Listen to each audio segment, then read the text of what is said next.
உள்ளங்கையில் வரைந்தவரே, உசுரையும் தந்தவரே, உம்மை போல தெய்வம் இந்த உலகில் இல்லையே.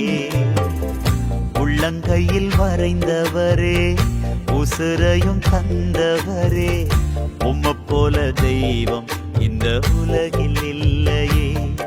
அத நினைச்சுத்தான் நான் பாடுறேன், அத நினைச்சுத்தான் வாழுறேன், அத நினைச்சுத்தான் நான் பாடுறேன், அத நினைச்சுத்தான் வாழுறேன்.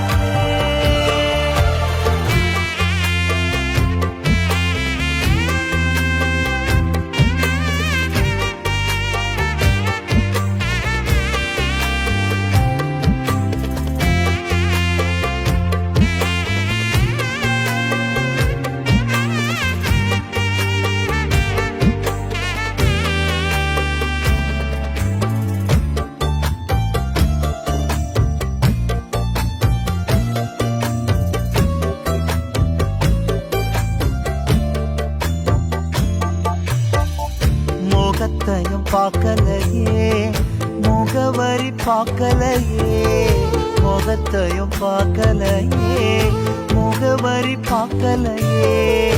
உள்ளத்தை பார்த்து விட்டீர், ஆளுகையும் தந்து விட்டீர்.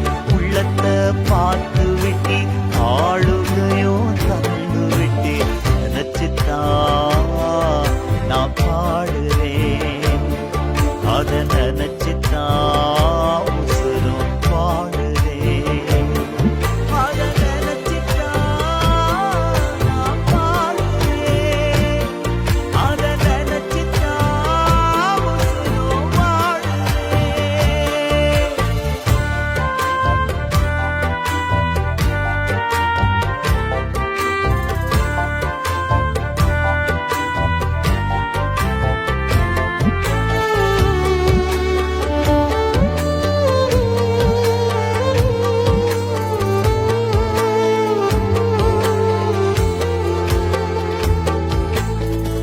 நாட்களையும் பார்க்கலையே, நாரும் என்றும் எண்ணலையே.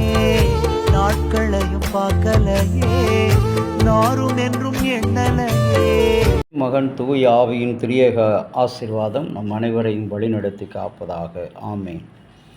கிறிஸ்து இயேசுவுக்குள் அன்பான இறை மக்களே, நம்முடைய இஸ்ரவேலின் தேவனாகிய கர்த்தர் இந்த நாளிலே சிந்தனைக்காக கொடுத்திருக்கிற அவருடைய திருமறை பகுதி உபாகமம் 20ஆம் அதிகாரம் 23வது வசனத்தின் பிற்பு. கர்த்தர் அதை உங்கள் கையில் ஒப்பு கொடுப்பார்.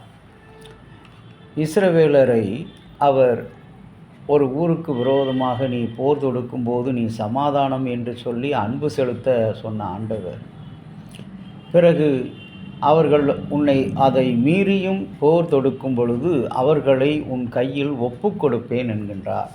அவர்களுடைய ஆடு மாடு மனைவி மக்கள் அனைவரையும் உனக்கு ஒப்பு கொடுப்பேன் என்கின்றார். அன்பான இறை மக்களே, இன்றைக்கு நம்மை அறிந்திருக்கிற ஆண்டவர், இன்றைக்கு நான் என்னை குறித்து பெருமைப்பட ஒன்றுமில்லை. நான் சாதாரண ஒரு மனிதன்தான். வாலிபனாக இருந்த காலங்களிலே படிக்கும் பொழுது கடவுளுடைய அழைப்பை ரட்சிப்பை பெற்று 1989ஆம் ஆண்டு ரட்சிப்பை பெற்று ஆண்டவருடைய ஊழியத்துக்கென்று கிராமப்புறங்களில் அலைந்து பிறகு தேவ அழைப்பை முழுமையாக அர்ப்பணித்து 4 ஆண்டுகள் படித்து வரும்பொழுது கர்த்தருடைய ஊழியம் மிக மிக தாழ்மையானது, சிறப்பானது, உயர்வானது என்றெல்லாம் எண்ணி நான் கடவுளை குறித்து, ஆண்டவரை குறித்து, இஸ்ரவேலின் தேவனை குறித்து நான் பெருமைப்பட்டு கொண்டிருந்தேன். ஆனால் அவர் என்னை அறிந்த ஆண்டவராக இருக்கிறார். இன்றைக்கு சிறு பிள்ளைகள் இரவிலே தூங்குவது இல்லை. அதற்கான காரணம் என்னவென்று கேட்கும் பொழுது ஒரு தகப்பன் தன்னுடைய பிள்ளையினுடைய நிலையை பார்த்து ஏன் தூங்கவில்லை என்று சொல்லும் பொழுது இருட்டை பார்த்து எனக்கு பயமாக இருக்கிறது. காரணம், அப்படிப்பட்ட இருட்டை நான் பார்த்து பயப்படுகிறேன். அந்த பயத்தை போக்க முயற்சி செய்தும் கூட விடி விளக்கை எரிய விட்டு அந்த வெளிச்சத்தின் பயங்கரமான ஜந்துக்கள் ஒன்றும் இல்லை என்பதை அறிந்து விட்டுத்தான் செய்கிறேன். தெரிந்த பிற்பாடு நான் நித்திரைக்கு செல்கிறேன். இன்றைக்கும் கூட அன்பான இறை மக்களே, நாம் எவ்வளவு விழிப்பாக இருக்க வேண்டும். ஒருவேளை அந்த விடிவிளக்கில் அந்த சிறு குழந்தை ஒன்றும் இல்லை என்று தெரிந்த பிற்பாடு பயமின்றி தூங்குவதைப் போல இரவும் பகலும் நம்முடைய தந்தையாகிய கடவுள் நமக்கு வெளிச்சமாக இருக்கிறார். நம்முடைய பாதைக்கு வெளிச்சமாக இருக்கிறார். கால்களுக்கு அவருடைய வார்த்தை தீபமாக இருக்கிறது. சங்கீதக்காரன் தாவீது 118 சங்கீதத்தில் 19 சங்கீதத்தில் சொல்கின்ற வண்ணமாக, அன்பான இறை மக்களே, நம்முடைய கையிலே எல்லா சத்துருக்களையும் ஒப்பு கொடுப்பார். நமக்கு விரோதமாக எழும்புகிறவர்கள் என்னென்ன துன்பம் வந்தாலும் என்னென்ன கஷ்டம் வந்தாலும் கர்த்தரை நாம் விடாமல் பற்றி கொள்ளும் பொழுது அவர் நமக்கு நிழலாக இருக்கிறார். இன்றைக்கும் கூட அன்பான கடவுளுடைய பிள்ளையே, அவர்களை உங்கள் கைகளிலே ஒப்பு கொடுப்பார் என்று. அப்படி ஒப்பு கொடுக்கும்போது அவர்களை நீ மீட்டெடுத்து அவர்களுடைய ஆடு மாடுகள் பிள்ளைகள் அனைவரையும் நீ சுதந்திரித்து கொள்வாய். இன்றைக்கு உனக்கு விரோதமாக ஒரு நாடே இன்றைக்கு எழுந்து நிற்கலாம். ஆனால் நாளடைவில் அந்த நாடுகள் தரைமட்டமாக்கிவிடும்.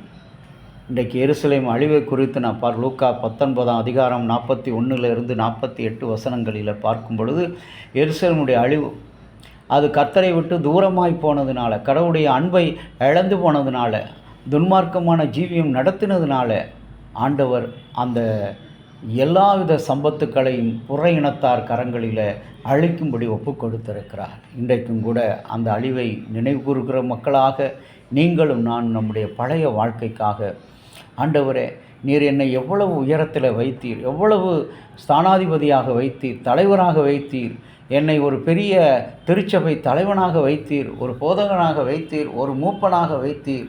ஆனால் நானோ உனக்கு விரோதமாக பாவம் செய்கிறேன், அநேகரை ஒடுக்குகிறேன், அநேகரை நான் நிந்திக்கிறேன், அநேகரை அவமானப்படுத்துகிறேன், குற்றப்படுத்துகிறேன் என்று சொல்லி நீ சொல்வாய் என்று சொன்னால் நிச்சயமாகவே கடவுள் அவர்களை உங்கள் கைகளில் ஒப்பு கொடுப்பார்.